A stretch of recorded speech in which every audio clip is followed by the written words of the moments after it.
with 2-minute opening comments from each of the candidates, and then we'll go into questions. The Board of Realtors have come up with a list of questions, and I'm going to honor those questions, and we'll ask those. And then also a couple of other questions that I might have, or follow-up questions, and then we'll see where that gets us. We're looking at about 6:30 target time for the conclusion of the school board portion of this evening, and then we'll move into candidates for the city council positions that are open. So as I said, each candidate will have 2 minutes, up to 2 minutes, to do an introductory comment, and then we'll do questions and answers. Each candidate will be allowed up to 90 seconds for a response to the question, and then if we think that there needs to be more, we'll follow that up. You'll have another 30 seconds, and then when we get to closing comments, we'll have a minute for each person. So again, we're going to learn about these individuals, a half dozen here who are at the front table, and I think I will start on the far end and work this way with the 2-minute comments. So April Corral, you are up, and you have 2 minutes for opening comments. So I'm April Corral. I moved here in 2000. My husband and I have 2 sons, a 2021 graduate from Hickman and one that is graduating this year. My husband's currently stationed at the Pentagon, and he has spent the last 7 years deployed at various locations. And we could have relocated with him, but we chose to leave this as our home base because we love Columbia and the community. And they were in the middle of middle school and elementary, and loved our schools and the opportunities that they were getting here. And I have been heavily involved for 15 years in our schools, and I think that educating our students is one of the most important things that we can do as a society, because they will be running our country. And it is important that every student has the equal opportunity to get a high level of education, an equal opportunity to participate in extracurricular activities, and to expand their universe to areas where they may not have normally been exposed. And I would like to help continue doing the fine work that we try to give 19,000 students at CPS. Thank you. And next to James Gordon, your opening comment, please. Hello, my name is James Gordon, and I moved to Columbia a decade ago. My spouse, the Reverend Molly Ashford, was called here to be a minister at Unity University Church on Mitchell Boulevard. Molly and I started our family here in Columbia. We have 2 kids, Nora, who is a first grader at West Boulevard Elementary, and Margot, who will be a kindergartner there this fall. And I grew up in Arkansas with a family that attended public schools, so my kids are continuing that tradition. I'm very proud of that.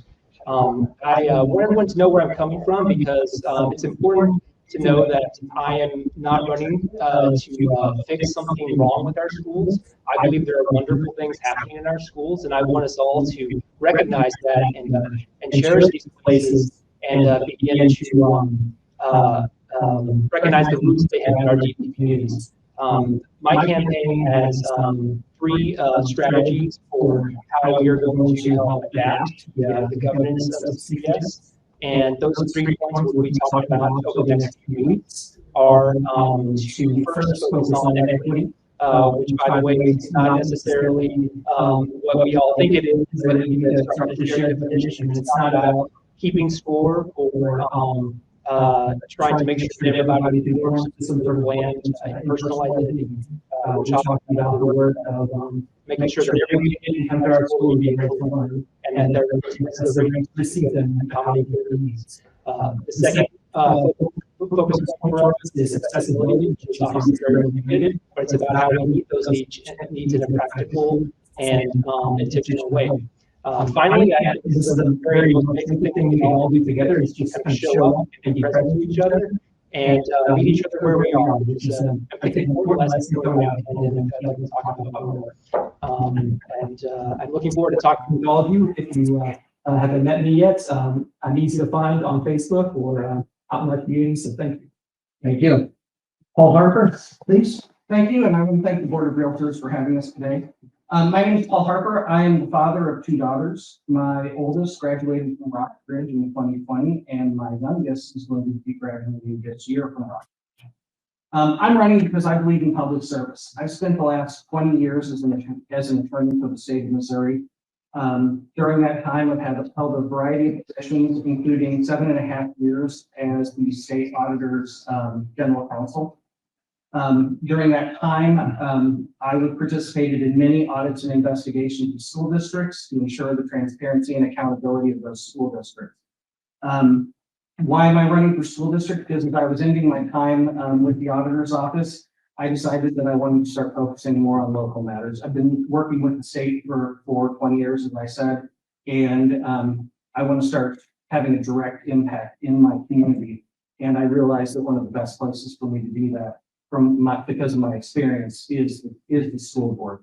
I think we have some hard years ahead. I think we have a very big problem with future and hourly employees and keeping them and hiring them. And I'd like to see us become one of the most competitive employers in the state. I think that we're at a time when a lot of people are losing faith in our public education system, and I'd like to help that with increasing our transparency and accountability. And overall, I understand government finance. I truly believe that our finances show our true priorities. And I believe that I'm the right person for the job to ensure that our principles are shown in our financials. Thank you. All right, thank you. And Chris Long, please. Thank you. Listen, Columbia education is a foundation pillar of this community. That's why I signed up to be this.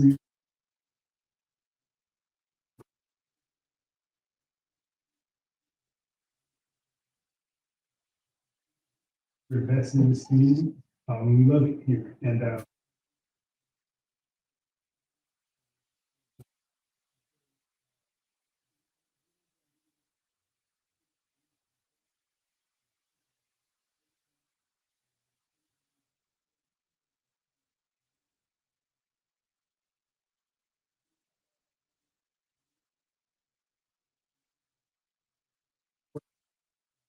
I also think that continuity is important. There's a lot to learn. There's a lot to quite frankly, a lot of relationships is there. And I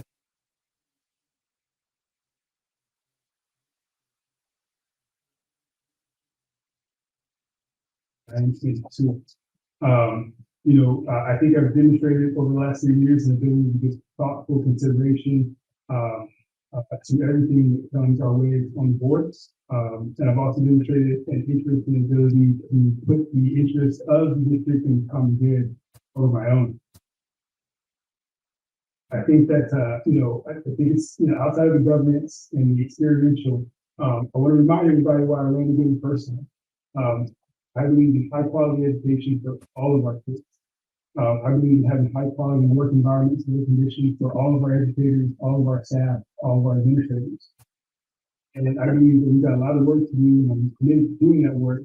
The ideal where we live in a community where people don't think that certain schools are better than others.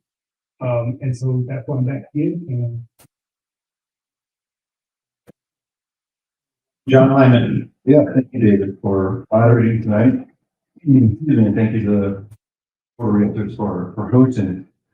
So yeah, my name is John Lyman, and I'm running for one of the seats on the school board. I am a 1998 graduate of Rockridge High School, so I'm a CPS kid.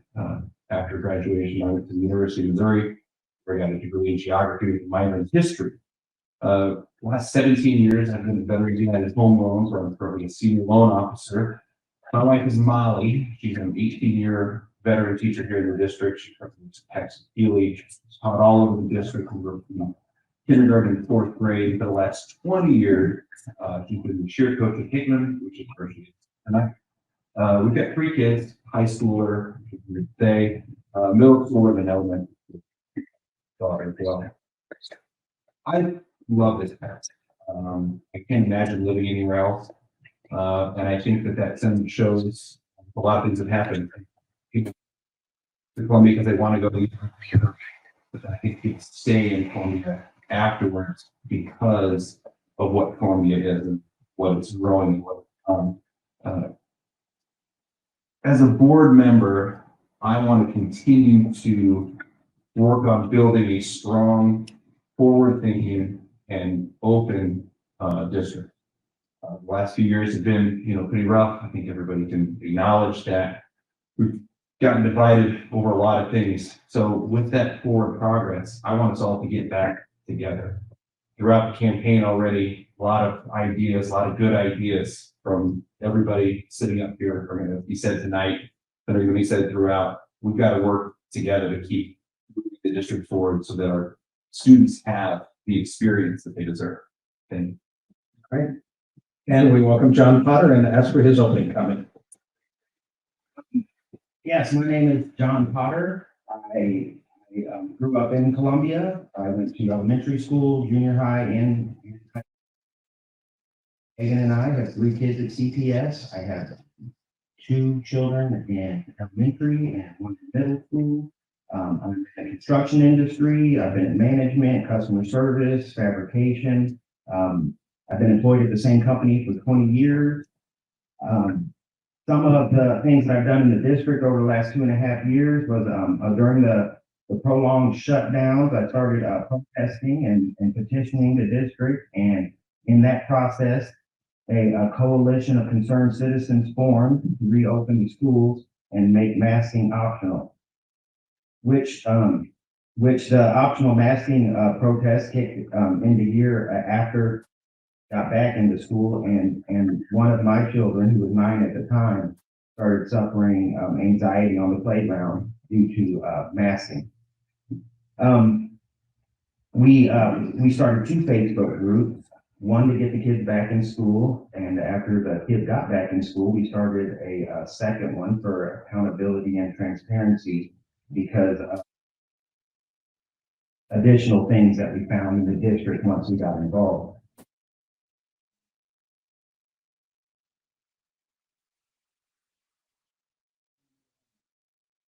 Last 30 days, the transparency and accountability website that we started, or Facebook group, has had about 9,000 views in the last 30 days. And the month before that, it was 7,500 views, and that was before I started running for school board.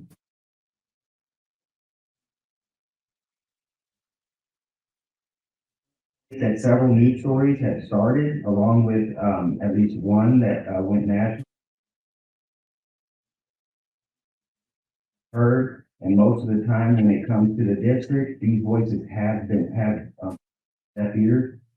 The main reason I'm running for the school board is it's time for someone to represent those voices. All right, thank you.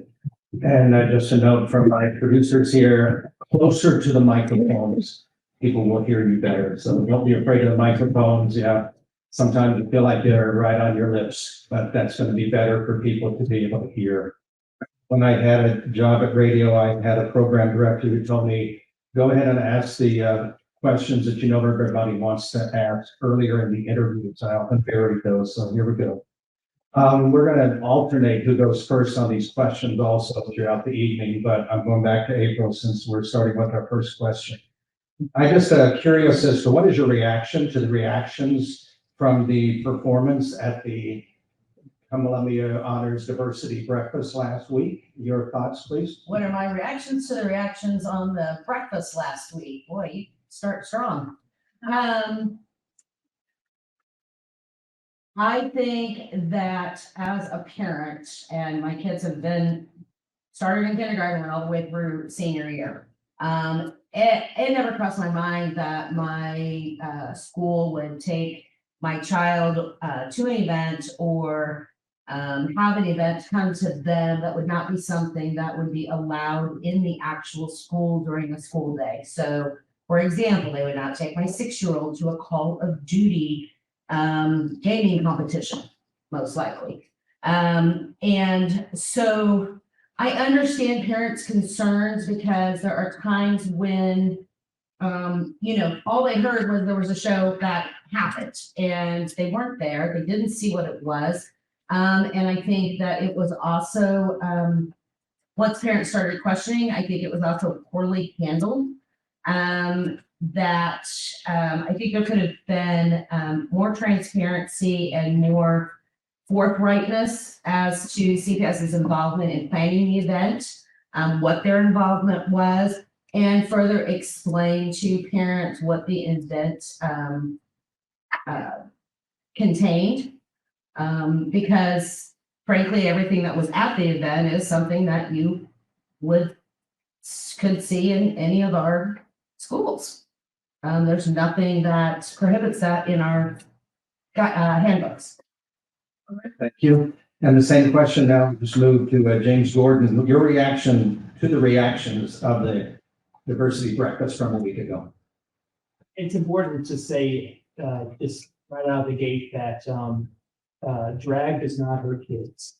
Transphobia, homophobia, misogyny, all of these things are the things that can hurt our kids. And also, all the fear mongering that, some of our political elites in Jeff City and beyond are willing to engage in to raise their profile, just to dunk on our schools. That hurts our kids too. And that's the kind of harm I'm most concerned about. I think David really named it very well when he talked about this as when he asked for my reactions to reactions, because we're talking about reactionary politics here, which is happening everywhere in our city spaces.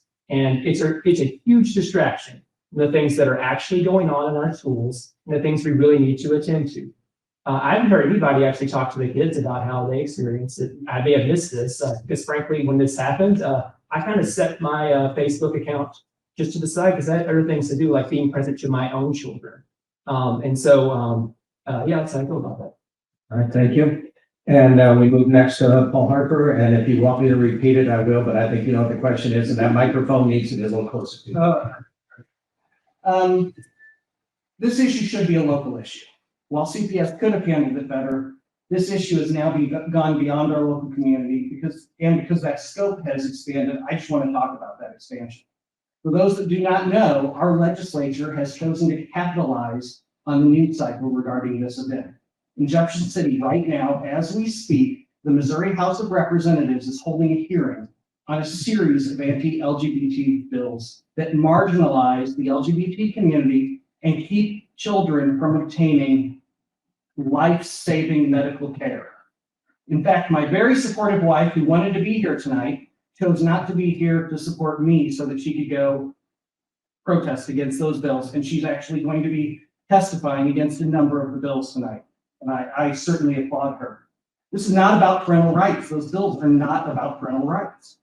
Until these politicians have actually held or comforted a child who is uncontrollably sobbing because their bodies do not, and their minds do not match, they have no business. They have no business legislating how parents should care for their children.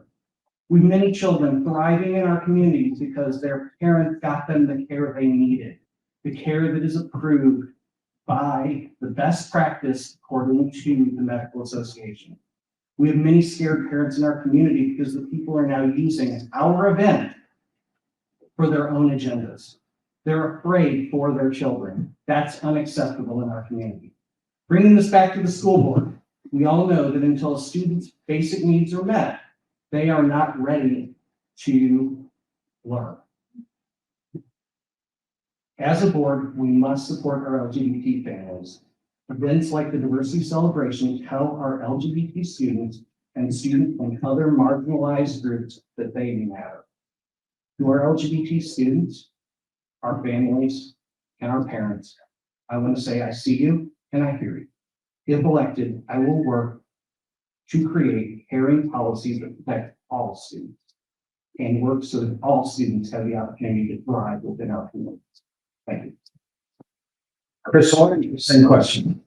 Okay. So the question is, what's the reaction to the reactions? I think that it's a bit of a self-inflicted distraction.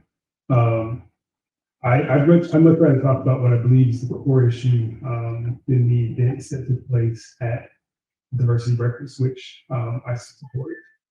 I think what we have here are issues that are connected but distinct. So we have a communication issue both before and after the event. And we have a seemingly to want to work collaboratively with parents. And so anytime something like this happens, anytime we have people who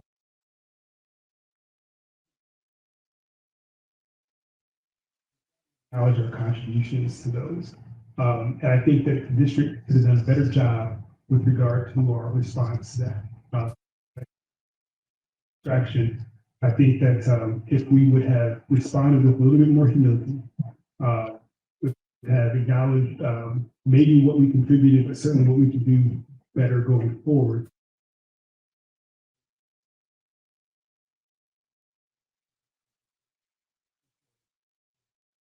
You know, I think it's important to acknowledge it's important to acknowledge that we can do a better job of communicating with parents everything that we're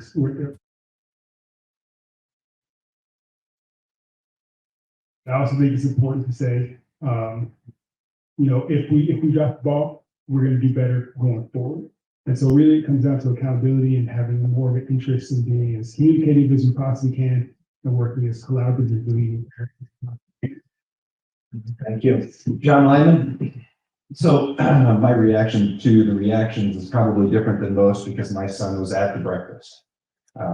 He's a MAC scholar and he was excited to go and I was excited that he got to go and, a little jealous that he got to go. But my reaction to the reaction is exactly what I think, it was going to be. The diversity breakfast was awesome. It's an awesome event. What happened. I'm glad that he went. We had a good conversation about it on the ride home. We had a good conversation about it at dinner. And it's what it's supposed to do. It's supposed to show our kids that there are, the world is full of diversity and it's all good. The district absolutely should have done a mea culpa afterwards and said, we missed this, not because they thought they were doing anything wrong or that they did something wrong, but it is important for parents to know where their students are. But I think it's also important for parents and families and students to trust that the schools and the teachers and the administrators are never going to put anyone's child in any sort of danger. My wife tells her students first thing class every year, her job is to keep them safe. No one's going to ever put one of our students at risk. So moving forward, if I'm the board, I'm going to make sure that when we're doing those permission slips, that it's listing out on there who's going to be there, what it's going to be. We can't do all contingencies, but letting folks know what's going on, letting folks know, hey, this is what's happening, and then recognizing those errors and saying, hey, next time we're going to continue to do better, but we're going to work together to make sure that happens. Thank you. And John Potter, your thought, please. Yes, the reaction to the reaction. I might be a part of that reaction to the reaction.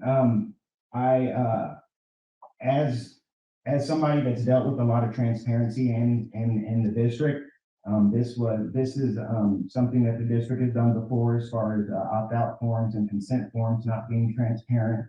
They did this for a puberty lesson where they showed illustrations of a homosexual fantasy that might give a child a wet dream and did not describe that in the opt-out form. So this reminded me of that. Also what this reminds me of is other things that happen around our country, happen around our country before they come to CPS. Examples of this are SR. We should take into consideration things that happen around the country so we can prepare for them here. School shootings is a good example. We don't ignore school shootings. We don't stop thinking about what we can do because of national issues. So I thought it was a good opportunity to bring up some of the national issues that's happening around our country and transparency and accountability because I think it's only a matter of time before some of these things come to Columbia. Those things are drag shows where men are wearing G-strings in front of children. There's been a lot of that around the country, and I think it's important for our political leaders to be transparent on where they stand. grown men dancing in front of children with G-strings on. Also, I think it's good that we need to know where our district stands in a drag story hour. I've seen that around nationally as well. I think it's very important that we address these issues now and not wait for it to happen in our district and then try to clean up the mess afterward. Like I said, what happened here is a pattern of CPS. I've been pointing it out for 2.5 years. It is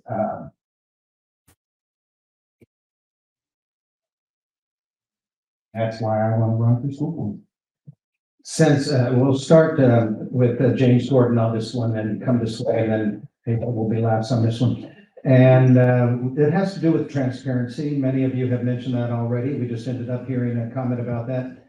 So here's the question. The school board has been perceived to need more transparency. How would you create more transparency between the board and the public? James Gordon. When I hear the word transparency and accountability, I think to a deeper issue, which is trust. And trust is not something you repair with just pure facts and information and access to that. And I'm speaking from my vocational experience as someone who earned a master's degree at the Missouri School of Journalism with an emphasis on data journalism, has practiced and taught data journalism to students here in Columbia and elsewhere. And one thing that was kind of hard for me to understand is that if, to have a well-functioning society, we can't merely just circulate information as is. That's not going to repair our relationships. Being in relationship with each other means that we have to show up and also understand that we're coming from different experiences, and information helps that, but it's not going to solve the problem. And as we've seen, I think in the last few years, in some ways, there have been these tactics and these content farms and other sort of cynical political tactics that are merely just cherry picking things from documents and pictures and stuff that's unattributed, all to create this sort of pastiche of things that are happening. That's not going to. So when I hear the words transparency and accountability, I worry that might do that a little bit, and I'd rather us focus on how we can show up for each other and be in that relationship. Okay, Paul Harper, same question, dealing with transparency. How would you create more transparency between the board and public? So great transparency is about trust with the district. One of the things that I know with the district is that a lot of times it's hard to figure out the financial information. There's no portal. They do not put the financial information online. So the expenses, it is very hard to find out exactly how much the district is paying for them. I'm advocating for a transparency portal, checkbook online. I believe that all meetings should be recorded. I believe that all meetings should be out there for the public to see. So a lot of our board meetings are not kept out there. The recordings are not kept out there. They were online during COVID, but now some of those meetings are not. And finally, I think that there should quite frankly be more participation, real participation from parents. I would advocate for a parents advisory council, either a general parents advisory council, or probably more specifically a special education parents advisory council. So, and what that is that's a group that advises the board and the superintendent on issues related to that are important to parents, and will tell the board when things are happening with real parent involvement. And I'd be more than happy to talk more about that, but I think my time is. Chris Horn on transparency and making it more of an issue, making it more successful between the board and public. Sure. So transparency means different things to different people. In order for us to understand what that means to as many people as possibly can, we have to build relationships, and we have to be intentional about that. I think that's a fair critique, not only of myself, but of our board as a whole. As to governance, we talk about it, but if we can improve our governance practice, when we improve our governance practices, we can be intentional about engaging with everybody in the community. And so that's part of it as well. And I think I agree with like two colleagues here. The better we can do that, the better we build relationships, the more trust that we can build, or the better we can improve trust, better said. And so, I think that we get some pushback for some changes that we made, for example, with regard to our public comment, right? The intention behind that was to establish better governance practices, and so that we can have more meaningful ways.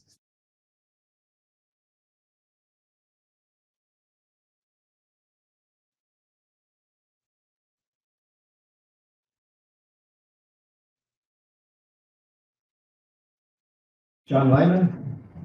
I think so far everybody's, right on track.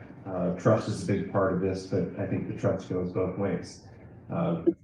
Teachers have got to trust their administrators. Administrators have got to trust the district. Parents have got to trust teachers. Teachers have got to trust parents. This is, again, we've all got to work, together. A lot of division has happened, and so bringing that trust back is important. Visibility for me is another big thing. School board meetings are once a month. Very rarely do we see our school board members out and about outside of that. One of the things that I would absolutely look at doing is in a 39-week school year, and there being 34 buildings, certainly possible to visit every single one of them at some point during the school year and be visible, being in the school, other than just the photo ops. I think would be really, really good and help build that trust and that accountability. At VU, emails are a big thing, or online, mortgage company. We send emails all day, every day. But whenever I can pick up the phone and call somebody, I would rather do that. If I've got to get into a second or third paragraph explanation on something, I'm going to pick the phone up and have the conversation with them. We got to pick up the phone. We've got to be around. The public comment section, yeah, we needed some limitations on there for governance, but we've got to then make ourselves available outside of that time for those meaningful conversations. That's what's going to build the trust and help establish that transparency. John Potter, you were talking about it a while ago. So how would you create more transparency between the board and the public?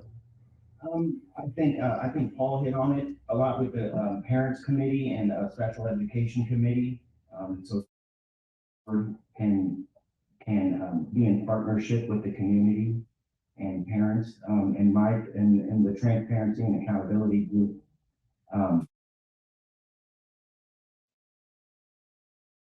Why I guess it's successful or so popular is because there is a lack of transparency. So we need to bring board members, administrators, teachers, principals, everybody, and really just bring to light things that are happening in the district, and don't worry about what is going to happen. If you're transparent and truthful, it is what it is. I can bring up two examples of where it was lacking.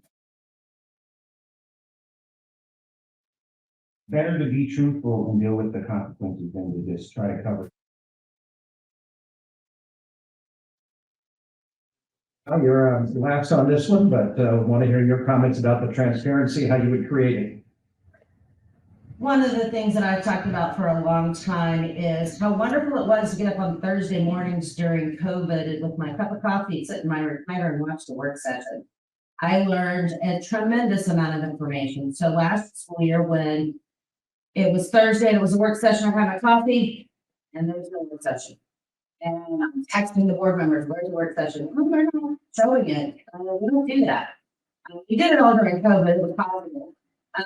I think every single public meeting that the board holds for committees should be on TV, live streamed, and recorded. And it's a benefit not only to our public, but it's a benefit to the board members. Because when you are sitting in a work session that is not being live streamed, televised, and is also not being recorded, if you've ever tried to look at a transcript of any of these meetings, I would challenge anyone to figure out what the transcript actually read, because it is all strung together. And so that is one thing that I would definitely advocate for. A board member, if they're not able to be at the meeting, can always go back and review what actually occurred at that meeting. being in the schools, as John said, is also very important. You know, education, I learned at Ridgeway, was a collaborative process. You know, it involves the student, the teacher, the school, and the parents. The parents, if they have a seat at the table when it comes to the educating of their children, and so it's a collaborative process. They need to be able to access information so they can be educated on the goals and business of the board and CPS. Provided by the Board of Realtors, and I'm going to add to this question just a bit. Public education sometimes gets criticized and attacked, and so I'm going to ask basically a two-part question. One is what is your commitment to public education, and then what's your view on school choice and charter schools? Paul Harper, you're first on this. Well, what is my commitment to public education? I actually started as a teacher. I was a special education teacher in Jefferson City while living in Columbia in the 90s. Just a little bit of background. The only other person in my family I ever communicated with that had gone to college was my great aunt. She was a principal down in Lebanon, Missouri. And she instilled in me a very big love for public education.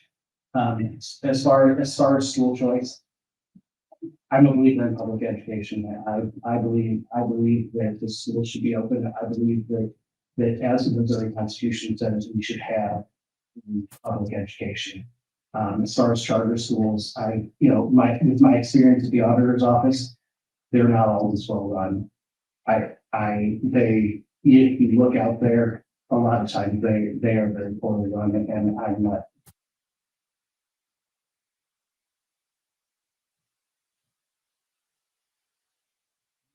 Chris Warren, again, your commitment to public education, and then also that filters over to school choice and charter schools. So, I mean, I'm absolutely committed to public education.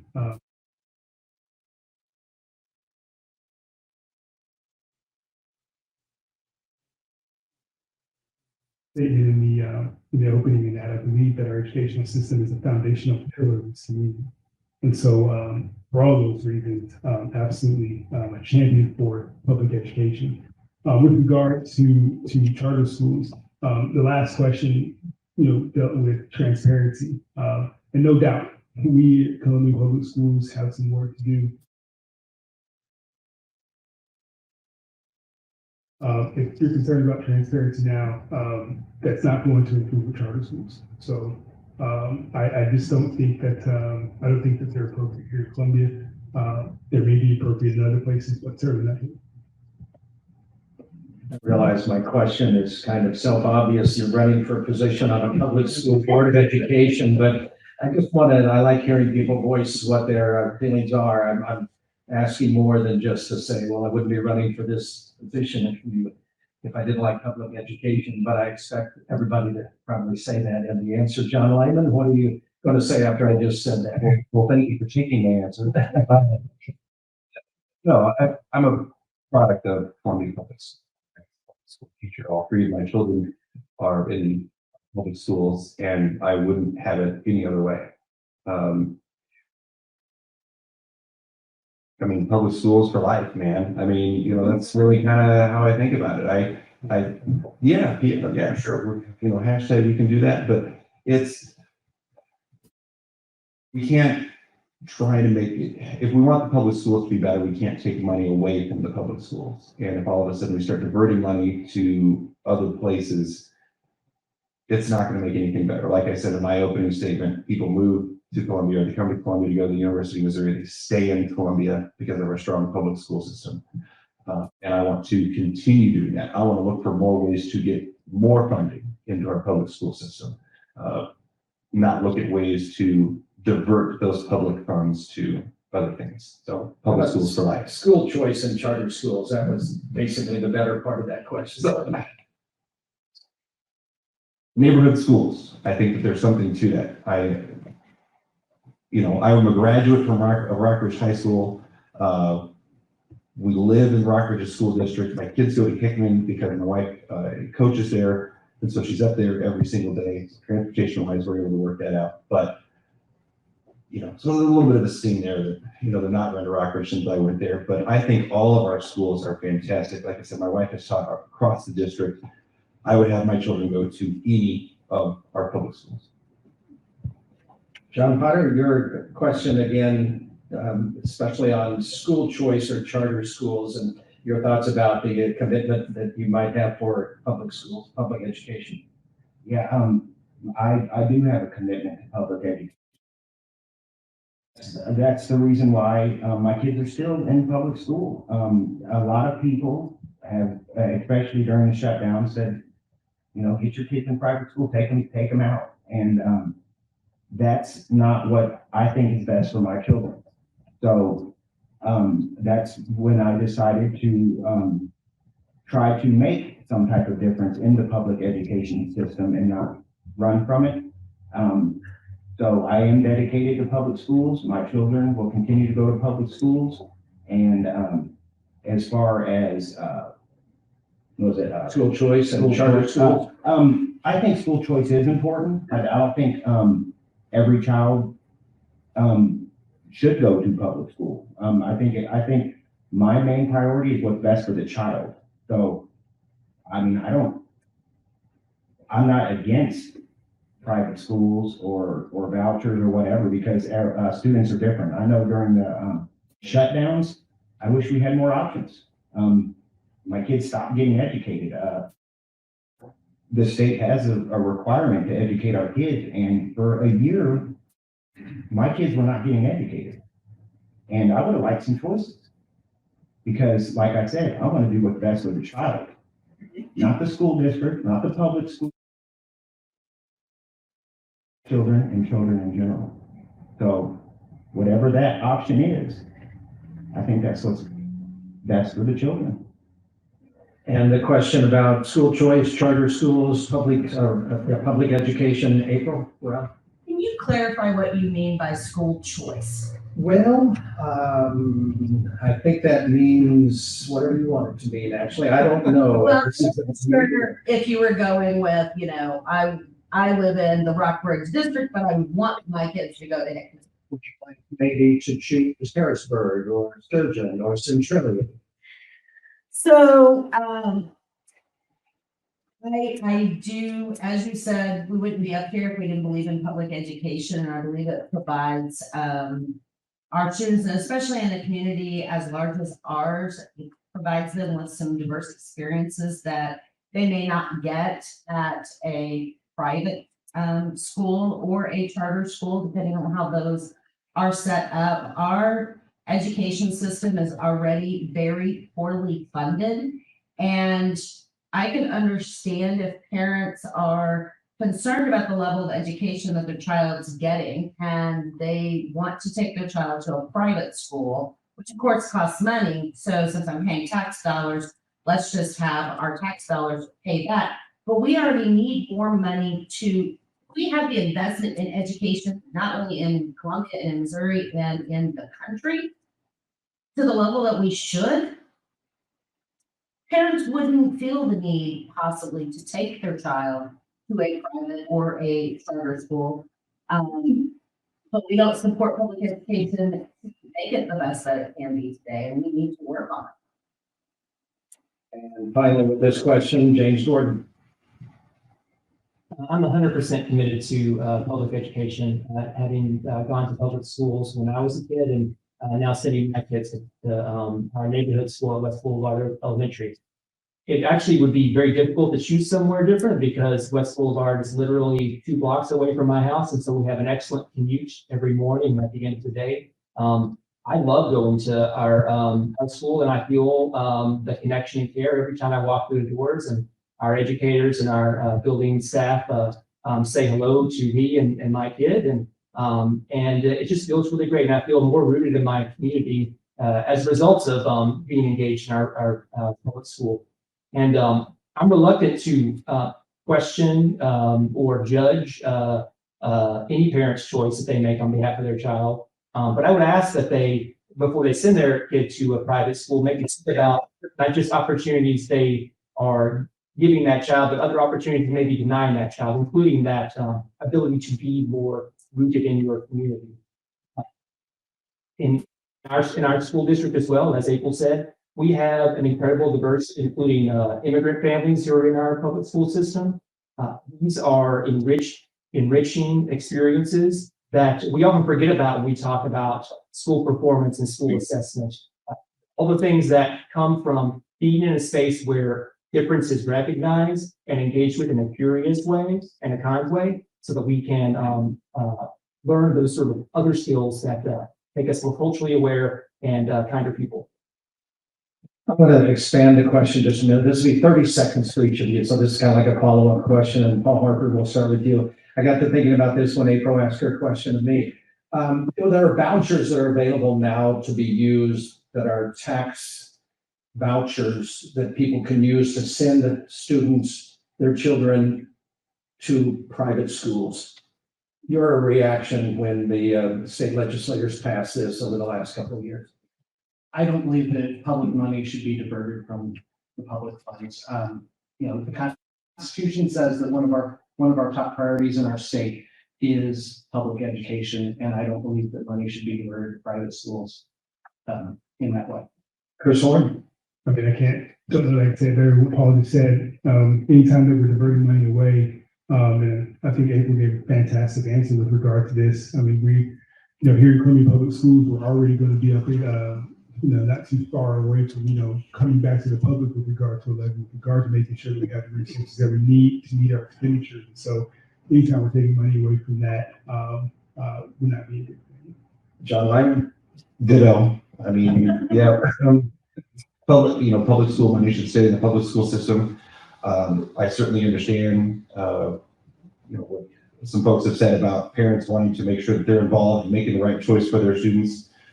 If they are looking at or seriously considering picking those vouchers, I would ask that they ask themselves how much they were involved in helping out the public school system before they take that money around. John Potter? Yes, I actually worked with a nonprofit organization that helped get that bill passed, and it does not take any.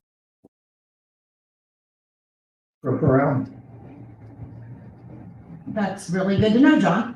I was not aware of that, because I don't know all the ins and outs of how all the money works. But if we were in a position where we're taking in additional money from public education at all and diverting it to private schools, I certainly am not in favor of that. I don't have enough information as to where that money is coming from to determine would the location where that money is coming from, maybe it would be best diverted to our underfunded education system that we already have. No, I don't support so for high school. Let's go to the next question, and Chris Horn will be first on this one. The Missouri legislature has been attempting to pass some version of a parent's bill of rights. It would require teachers to share lesson plans and allow parents more control over the curriculum and books used with their children. Do you support this idea? What kind of rights do you think parents should have? Yeah, I read that bill of rights, and it's overly burdensome for education. I understand the spirit of it. If you're talking about wanting to, again, talk about transparency and give people more access to information with regard to what's going on in classrooms. But there's other pieces of that bill that are, the job of educators is already hard enough. The job of administrating a school district is already hard enough. To have legislation that's going to increase that burden is not something that I would support. John Lyman? It's important for parents to know what's going on in the classroom and what's being taught, but I don't think that parents should be setting curriculum. I think that is something that should be set on a much larger scale. And I think that our educators are the ones who should best determine how that's taught. That's what these folks do. I don't go to the doctor and tell him how to do the procedure that I need done. I don't bring, my folks with me to have them help out with that. I trust that that person's going to take their knowledge, take their experience, and do it correctly. And so going back to the trust and the openness and the honest communication, parents should be involved, yes. They should know what's going on in the classroom. But we shouldn't get into trying to censor things or remove things because, again, I think, like April said, eventually our kids are going to get out of Columbia. Hopefully they'll come back. Hopefully they go to Mizzou and do great things, or stay. But there are experiences that exist outside of the classroom. And so we need to make sure that they are ready for all of those whenever they come up. The legislature's attempts in Jefferson City to pass a version of Parents' Bill of Rights. And do you support this idea? And what kind of rights do you think parents should have, John Potter? Yeah, I'm familiar with it. I remember there was stuff in there about transparency. I agree with some of the transparency aspects of it, but overall, I was against the bill. I probably have not read the bill as much as Chris has, but I would say, I would agree with him that it's already, it is overburdensome. We already have a retention and recruitment problem, not only in CPS, in Missouri, throughout our nation. And I know some of the bills, and I don't know if the one here in Missouri is this specific, but I know some of them want, a teacher's entire curriculum and lessons uploaded, 3 months before school's supposed to start in August. These are professionals, where we need to be treating them as professionals. And education is, local school districts determine the educational goals and the way their area is set up. Legislature should not be telling the school boards, you have to have all your lesson plans uploaded and are they funding that? Because our teachers are already putting in 10 hours a week more on top of their contact time. So who is going to spend the hours it's going to take to upload all this documentation? So this is kind of the burdens that I think that Chris is alluding to. Parents should absolutely be involved because, as I said before, it's a collaborative process to educate your child. It takes a village, and already curriculum is available for review. And I think about the puberty section. If they're not getting that information, then it comes back to a transparency communication. But parents have the ability to review at least certain curriculum. James Gordon, please. I think we've come back around to the issue of trust, and laws and legislation, especially written by people who are not even in our community, possibly written by some think tank in some other state. Those are not going to make a more trustful culture in our school district. And if you want to know what's going on in your kid's school, talk to your kid about it. Talk to your teachers about it. Again, lean into relationship so that we can all share in the work of doing doing the work of our district. We need to also maintain a clear idea in our heads of who is the primary constituent of our school district, and that's the students. The students are here to gain the tools of self-determination, to gain the confidence and everything they need to go out into the world and in some ways make the world new. We don't need to, and so we need to keep that in mind whenever we talk about what's going on in the classroom and what we're teaching our kids, that they are the ones who need to, they're the ones we are serving in this. Parents, obviously, as a parent, I understand the feeling of wanting to protect your child, but the job of the school is to help your child engage with the world. Paul Harper. I actually don't believe this legislation is actually about what it says it is. I believe this is about outside enemies furthering this in disingenuous ways. I can tell you as a parent, I have never had a problem talking to teachers about the curriculum that my children are are being exposed to. All the teachers at CPS have always been approachable. I've been able to talk to them about things like that. It's not a problem. We trust our teachers. They're doing a good job. These bills are not about that. I'll do a follow-up then, kind of hitching to what you just said. Some would agree with you, and some would say that it is an issue about specifically teaching on matters of diversity and equity and inclusivity. And we'll start with Chris Horn on this. I'm not trying to anticipate or have you tell me exactly where you stand on what should be taught in the classroom, but you're setting, you do set, the rest do not. But somebody comes to a school board meeting and says, I do not like what is included in the teaching on this subject of diversity, inclusivity, and equity. What do you say then to the administrators and those who are in the business of setting the curriculum? How would you handle that? And without saying it anything more specific, I think everybody knows what I'm talking about. If somebody comes and says, in my sophomore class, I've got a student who is in an English/history combined unit, and they are reading a book that says that such and such happened in history. And at what point in time does it become a problem for the school district that teaching history is not talking about problems that still exist today? There's two problems that exist today. And I mean that with all seriousness. I think that it's important that, one, we trust our educators to be able to give rich history, different perspectives, so that we can create critical thinkers. That's what we're here to do, is create critical thinkers.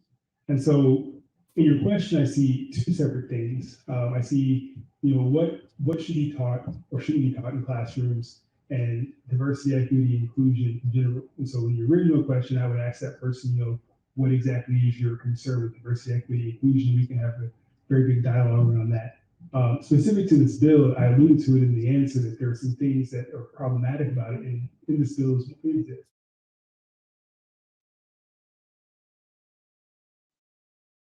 1619 project or anything similar to it. And so we can have a great conversation about, the merits around 1619 project, but we need to be thinking about what that extra language means when it says anything similar to it. Talking about censoring different perspectives with regard to history. And so that's probably my biggest beef with the bill, in addition to taking 50% away from funding from public education institutions when their interpretation of what's being taught in the classroom doesn't match with what's in the bill. John Lyman, I hope you can make sense out of what I said, but again, it's where does the line from teaching history to becomes a contemporary issue that would be proper and appropriate to address in a classroom? What Chris said, it's important to understand our history. It's important to understand all of the aspects of history. It's important to have a minor in history. I took lots and lots of history classes. I read lots of books on different perspectives on history. It's amazing what you can find out there. That's what our students need. They need those different perspectives. They need to see all of the sides. They need to know how we got to where we are. There needs to be that recognition that maybe there are some things that are rooted in history. Kids have got to know this. I don't understand how this is a problem or why this is an issue. I mean, we have to, we want to know how to move forward. You have to understand where you're at, and to understand where you're at, you have to know where you came from. I would open or welcome that dialogue from that student or from that family that has those questions about those things. And I would wonder how they came to those conclusions or why they think that. But, we have to understand the history. If we want to look very specifically, we look at, a question that gets brought up all the time, or now I'm sure all of our candidates have gotten it, is the next pandemic hopefully never comes, but if it does, masks, what are we gonna do? Are we gonna do homeschooling? How are we gonna do this? Well, we're gonna have to look at what happened last time. And that's gonna help us determine what we do moving forward. We have to pay attention and learn about our history to know what we gotta do moving forward. John Potter, same issue.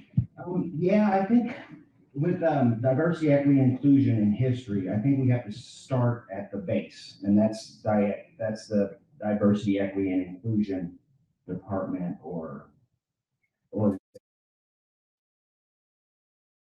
there.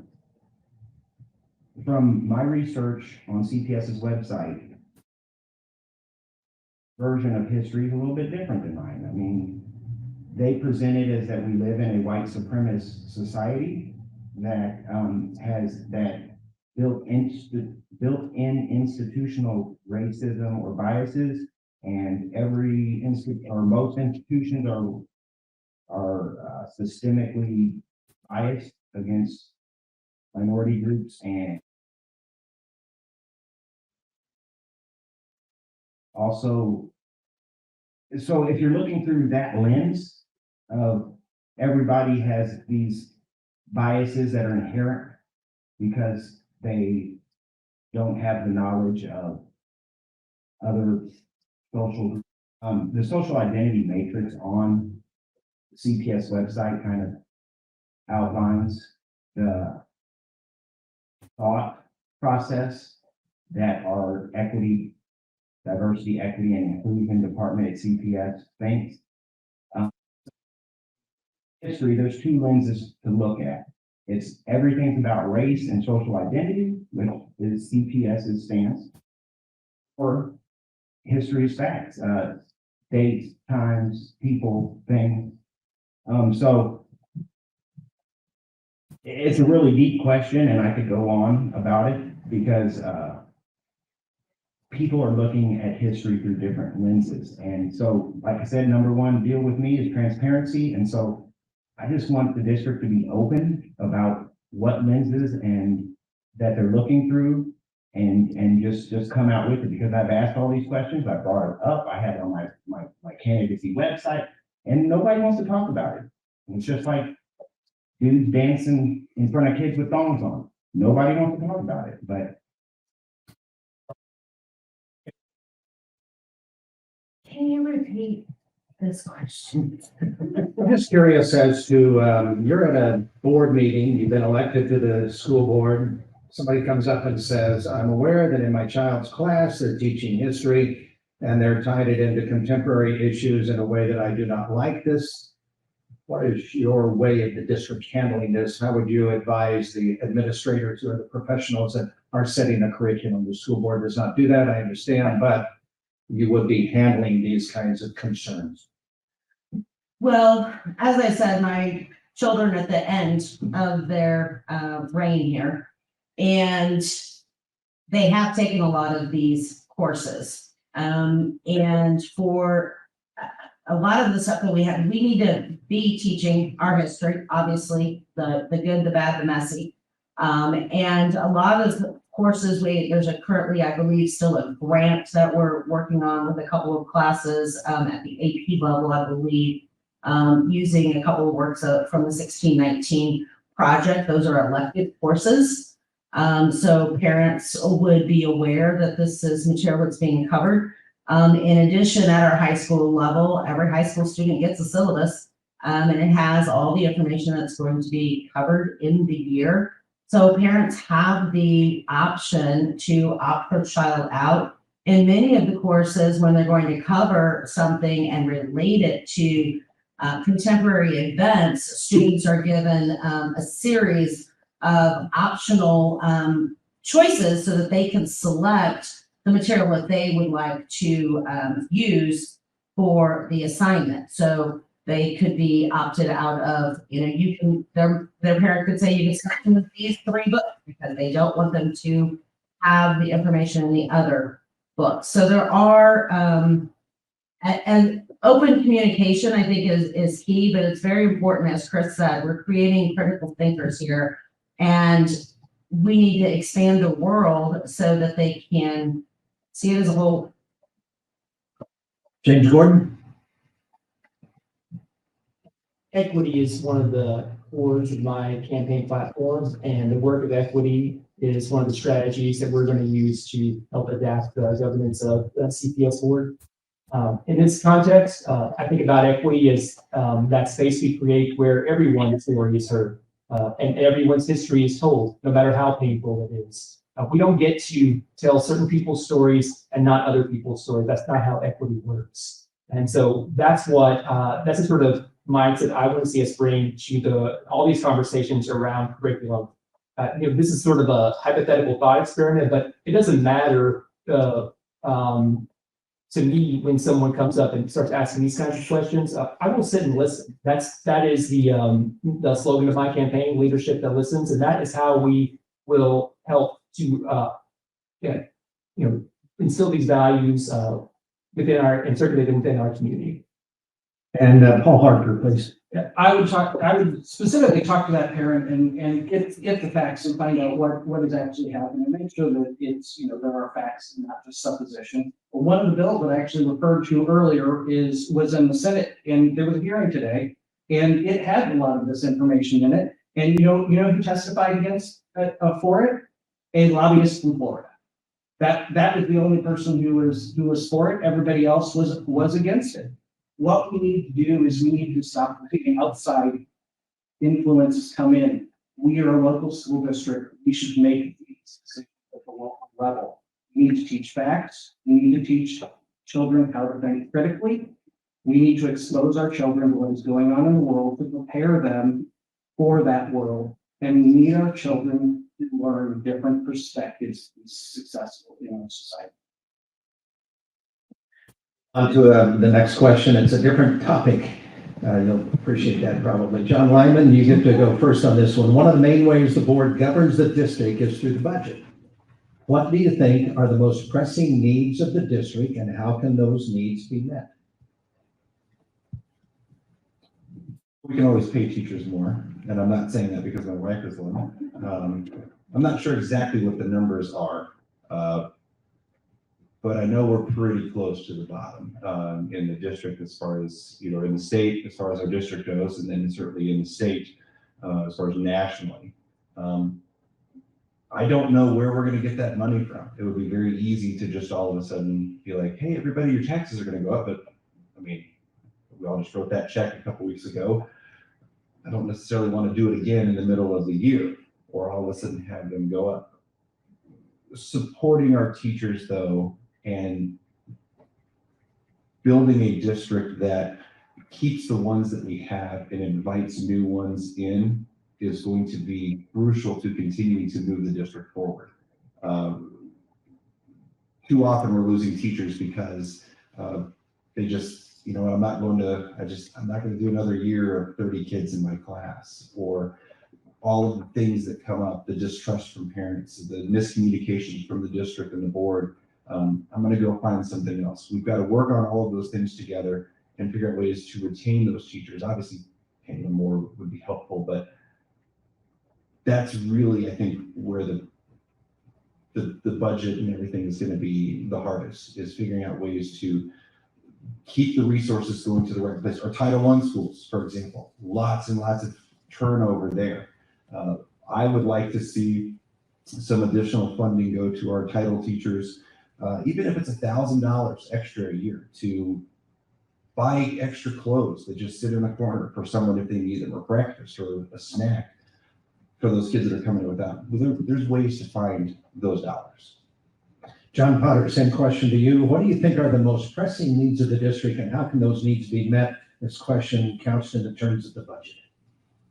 Yeah, I think one of the pressing needs is the teacher to student ratio. I think it needs to be smaller. And in order to do that, we need more teachers, and we need to pay them more. And in order to do that, I think we need to shrink the size of administration and shrink the equity and inclusion department, and start focusing on students and teachers If you look at the scale of administrative hirings compared to student enrollment, it's off balance to say the least. So that's. Member Corral? Most pressing needs of the district in relation to the budget, that is a huge question. One of the most pressing needs is, and I agree with John Potter, the teacher-student ratio. You know, we have some classrooms, art class with 34 students in a high school with a tiny room. How do you even draw them to each other? So we need more substitutes. We need more teachers. And I do think some finance towards that would be helpful, increasing the sub pay, increasing teacher pay, but also increasing our pay for our hourly employees through whether it's food and nutrition or the custodial staff, because every person in our building has a part in our child's success. And if I can go stock shelves at Hobby Lobby for $18 an hour, I'm probably not going to empty trash cans for 15. So that's one of the things. One of the other pressing needs that I feel like we have is we have 35 buildings. We have several that are 100 years old. We need a lot of building maintenance that needs to take place so that students are in a optimal learning environment. So there are two areas related to the budget that I would like to see us kind of focus on. James Gordon? A pretty simple rubric that I would bring as a board member to all these questions about allocation of resources and funding. And it is something like this. You pay attention to how those dollars that we're talking about go to affect the learning environment of the kids in the school district. Because again, they are the primary constituents of our school district. And so we need to be really clear about how is this going to impact the learning that's happening in the classroom and in the schools. And I bring that up because I feel that we had an instance recently where there was over $500,000 that was allocated for some administrative positions that it seemed to me the educators in our school districts didn't even know about. And that to me is a clear problem because obviously nobody's even talking to them about how we should be spending our money to support them, because they are the ones who are have the best perspective on the needs of our kids, and they are the ones who are doing the work of teaching our kids. So this is something that I think we can pay a lot of attention to. And when we talk about one thing I'm not hearing enough about is the retention of our teachers, which is actually a major factor in how we recruit them. Is to see other educators who are tenured, who have been in the school district for a while, who say it's a great place to work, and have it would become sort of mentors for those new teachers coming in. We don't give our educators enough latitude to be for each other, and that's something I want to see is change. And we look at Paul Harper. I start out by saying, the budget reflects our values. And, here's just one example of how the budget doesn't reflect our values. We say in our mission statements that we want to be the best. But just recently, we passed a budget priority statement that said that we should shoot for the middle as far as teacher salary. That's not the best. The best is not mediocre. We should be shooting higher than that. I understand government budgeting and financials. I believe that I can help drill down and find some of those holes in the budget. For example, we need to think differently. I did some looking in our financials. We're paying over $300,000 for general counsel services. I've been a general counsel. I've never been paid $300,000 for general counsel services. We need to think about how we're using our money and how we should be moving forward doing that. We have limited resources. We can't make more widgets. We have to find where the holes are in the budget. I believe that with my experience, I can help do that. Thank you. Last on this question is Chris Horn, who's been through this process. Yeah, thank you, David. Before I answer your question about what the most pressing need is, just a quick reminder, kind of some of the things that are in place right now that I think should remain and do a really good job. Very long-range facility plan that we have in place, combined with the facilities audit that was just completed. We have a very thorough understanding of kind of what we need from a building maintenance. That leads to a very, very strong bond position. So when we come to the community, we say we have a no tax bond. That's a very significant savings from a tax perspective, and that's indicative of what we're doing with regard to the ability to manage our finances. We have a 5-year budget plan.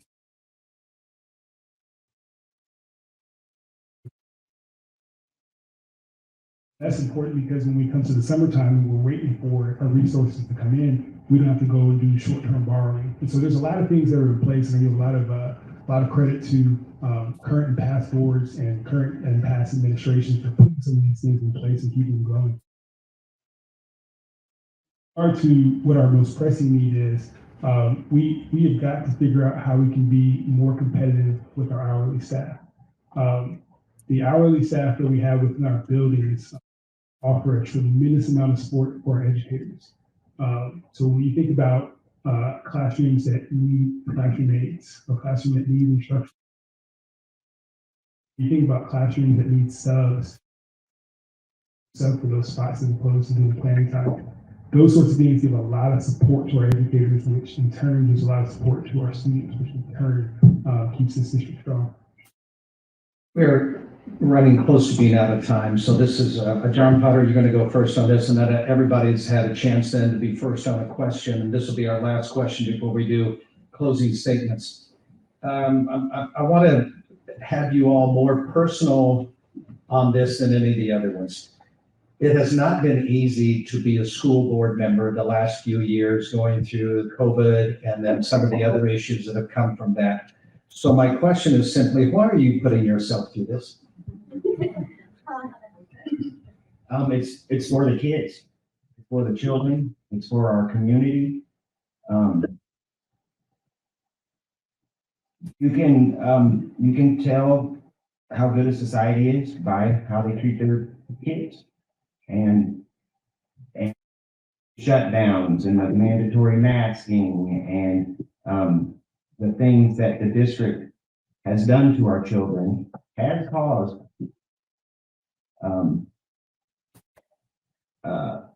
it to be very difficult, I guess, or to want to run for school board, because you know that you're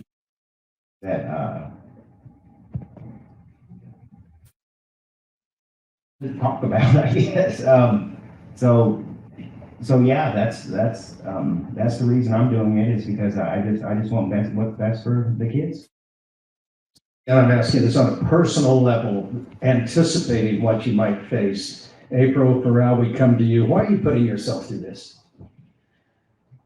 For those who know me, know that I've spent the last 15 years, 20 hours or more a week in our public schools. I have worked with our students, our teachers, administrators, serving in leadership positions with our PTAs.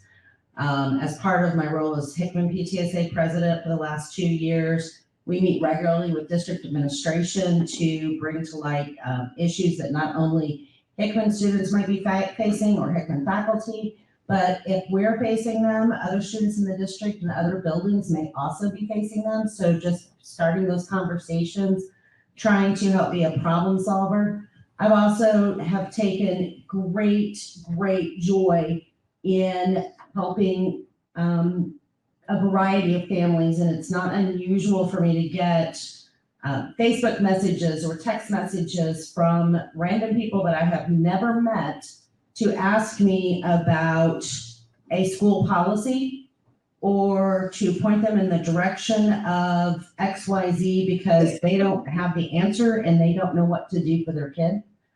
So it's something that I've already been doing for 15 years. I started attending board meetings 10 years ago. I see a question on Facebook and I just go open the policy manual to see if there's a policy on that, or the student handbook I practically have memorized. It's just something I love. So, you know, I love it, and I'm here for the people and the students and the families. Gordon, why are you willing to put yourself through this process? I mean, a big part of it is my kids who are in public school here in Columbia, but also all of our kids. Because I've noticed something about myself in the last few years of my life that with kids, I begin to feel a little more hopeful about the world. And that's something that I want us to really hold on to in these times that can feel very scary. We're the ones who need to be brave for our kids, and we need to teach our kids to be brave. And I will just say also, having been in having been in the sort of context of teaching kids, it's just a wonderful experience that allows you to unlearn some things while you're helping someone else learn something. And that's something I care a lot about. And I think it's the attitude that we need to be bringing into our schools. In some ways, I'm also just kind of become very impatient with waiting around and sitting out all of this work, because it's what is happening for generations now. I mentioned that I went to the same public high school as my dad. He actually graduated in the first racially integrated class in his high school, the one that I graduated from some 30, 40 years later. And so I think I'm ready to be part of a generations-long work toward having a more equitable and accessible public education system right here in our community. Paul Harper? I started out in public services my life. I wanted to do something for my community. Doesn't bother me being the most hated person in the room. I was the legislative director for the Department of Revenue. So I got used to that very quickly. But in seriousness, whenever I went to the Martin Luther King Jr. celebrations, I saw people who have been doing great things for this community for 30, 40, 50 years. Not old enough to be doing it for 50 years. I'm not going to be around then, but I would like at the end of my life to be spoken of in the same way those people were spoken of, because public service is important. Thank you. Chris Horn? It's a privilege and honor to serve in this capacity. This is hard work, but it's worthy work. We're building a really good team. Come April, our board is going to get younger, but I mean younger in experience. And as I sit here and think about the work colleagues are doing, the good conversations that we have, the times that we disagree.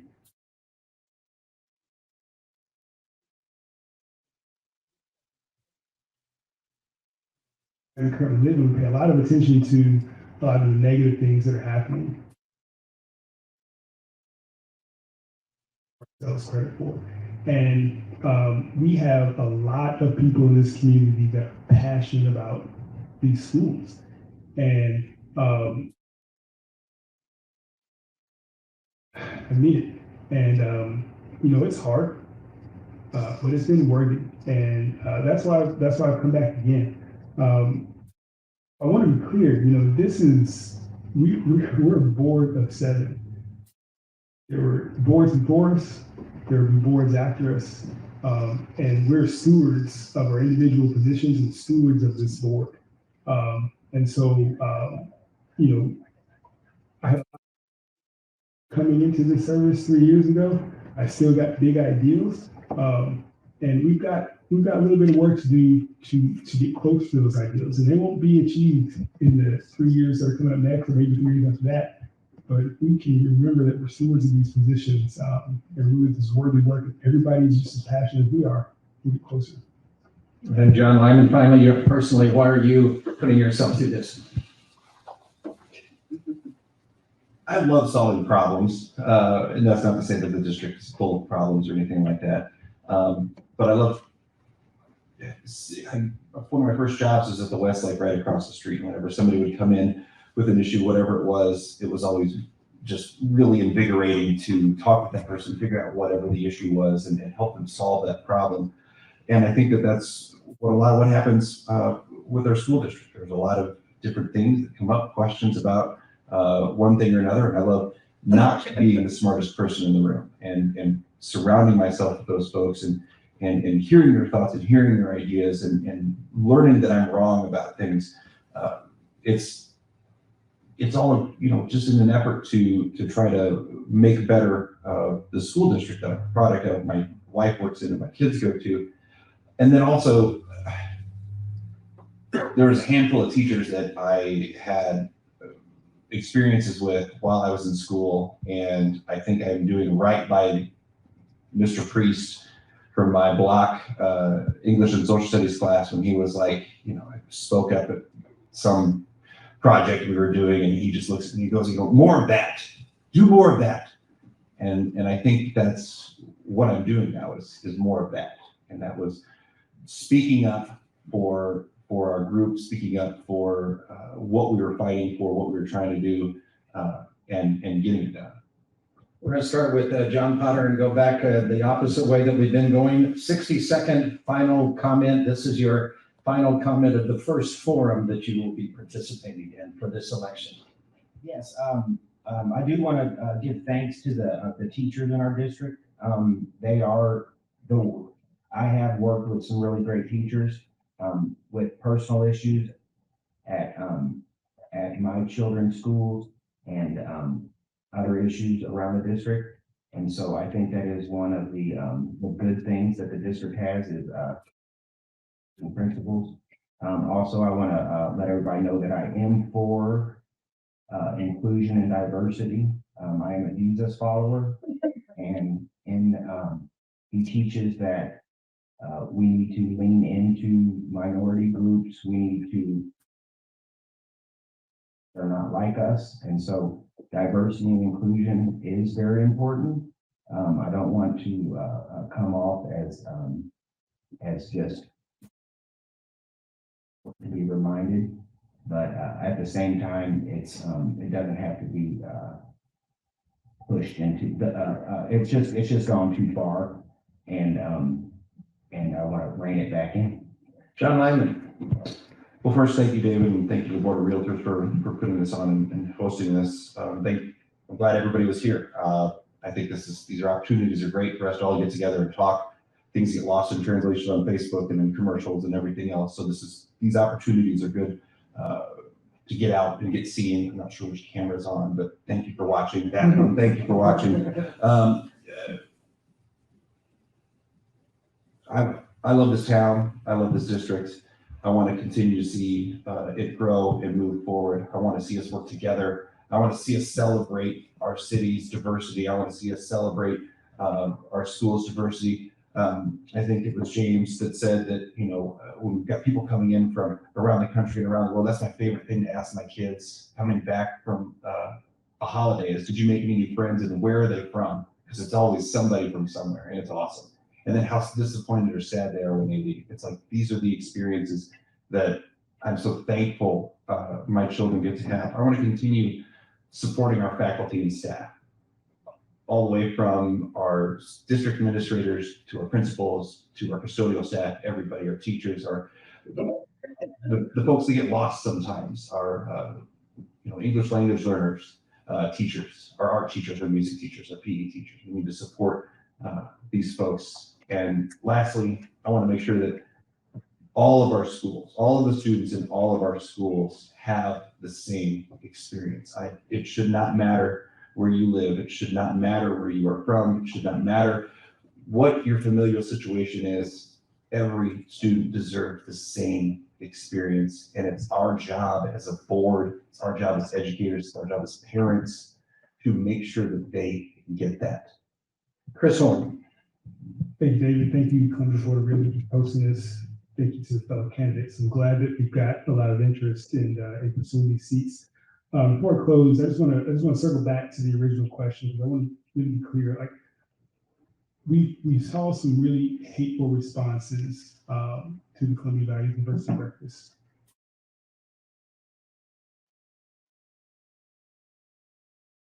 Say that there were a lot of parents who responded out of concern. There were a lot of parents who said, "Hey, look, I feel like you've taken my position as a parent and taking the opportunity away from me to have this conversation with my kid before we go into these things." That would have been a much better response to have from additional new. So I just wanted to clarify that before closing. And as I close, You heard me talk a little bit about governance. David, I really appreciate that. Two of the questions really centered around the responsibility of the school board. And so I want to start having a conversation with potential board members, with current board members, with community, and really be clear about the things that we're responsible for versus the things that we're concerned about. We're concerned about everything that happens in this district, every single thing. And from a governance perspective, we should be focused on the things that we should be responsible for. The more things that we spend time on that we're concerned about, which again are worthy of time,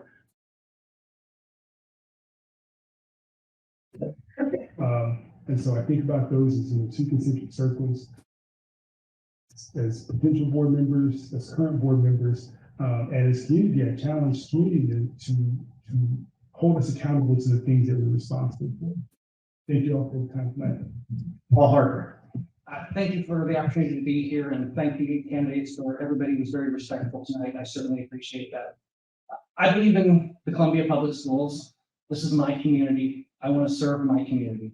I believe that I can help move the Columbia School District through becoming a teacher in hourly crisis. I believe that I can help the district become a competitive employer. I believe that I can make the district more accountable to the people.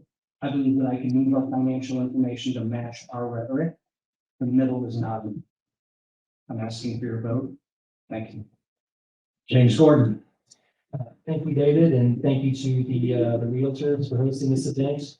Thank you again to my fellow candidates. I've been having a really good time campaigning and talking to the public and our audience as well. This has been a lot of fun, actually. I know we're talking about some serious stuff, but I think that there's actually a lot of joy in this work. And so I also want to say a big thank you to our educators, our students, our admins, and the district staff who are already doing this work, and lift them up and all the things that they've accomplished so far. My platform for this race is focused on equity and accessibility. Those things are already happening here. We just need to find ways of extending them. And I also want to lift up that third point about how we do that basic thing of showing up and meeting each other where we are. And we do that by being a little less fixated on, what we think things should be, and start to celebrate a little more about what we already have, that abundance that's already within our community. Again, my name is James Gordon, and I hope that you will join me at my coffee hours at Cafe or Aroma Coffee House on Friday from 9 to 11 a.m. Thanks. April Pereira. So I think you guys got that I was a little passionate about this.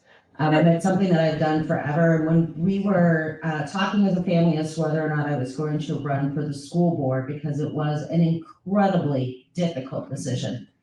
My youngest said to me, "Mom, you're already doing the work. You might as well do it in an official capacity."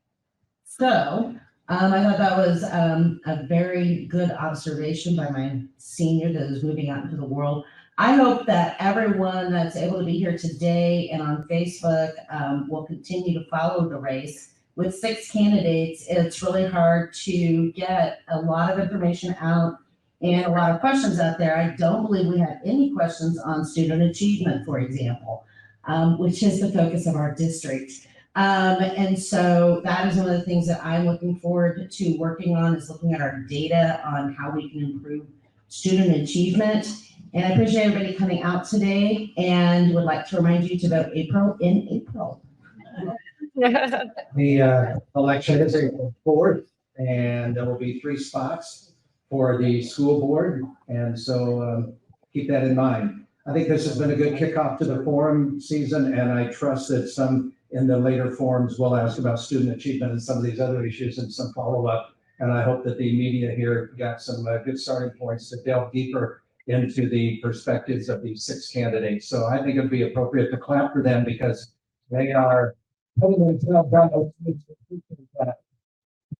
you all. Good luck to all of you. And we'll take about a 15-minute break as we reset for the city council positions. They'll come up next at approximately 6:45.